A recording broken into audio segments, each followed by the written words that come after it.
آپ کی خدمت میں ایک خصوصی گزارش یہ کرنا چاہتا ہوں کہ جتنے بھی محبت کرنے والے ہیں، جتنے بھی پیار کرنے والے ہیں، دور رہ کے ہماری بات سننے والے ہیں، الحمدللہ ہے علی ذالک۔ اب میں اگر کہوں کہ ان کی تعداد میں نہیں شمار کر سکتا تو شاید کسی حد تک یہ مبالغہ نہ ہو۔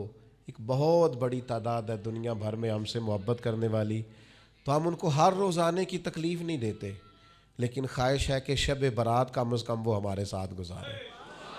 تو میری گزارش ہوگی ان لوگوں سے، ملک کے جس کونے میں بھی ہیں اور بیرون ملک سے بھی جو آسانی سے پہنچ سکتے ہیں، وہ شب برات کا اجتماع مس نہ کریں، یہاں شب برات گزاریں۔ انشاءاللہ ہزاروں کی تعداد ہوتی ہے، منظر دیکھنے قابل ہوتا ہے، اور خواہش ایک ہی ہوتی ہے کہ مل کے بیٹھیں گے۔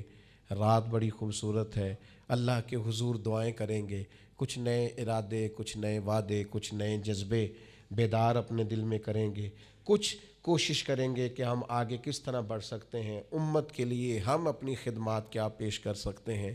ان ارادوں کے لیے آئیں گے اور پچھلا جو عہد وفا ہوگا اس کی تجدید کے لیے جمع ہوں گے۔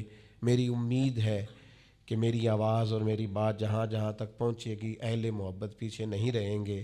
وہ شب برات کی رات 14-15 شعبان کی درمیانی رات انشاءاللہ تعالی یہاں مرکز اصلاح معاشرہ خانقاہ شریف میں گزاریں گے۔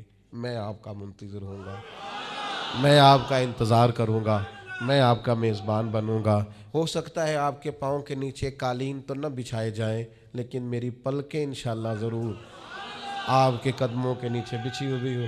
تو مجھے امید ہے کہ جو چلے گا یہاں تک آئے گا وہ انشاءاللہ تعالی ہمارا مہمان ہوگا، اور جتنے آئیں گے نا، جتنے پہلے سے لے کر آخر تک سارے مہمان خصوصی ہوں گے انشاءاللہ، ہر شخص خاص ہی ہوگا۔ اللہ تبارک و تعالی ہمیں آپ کی خدمت کی توفیق دے۔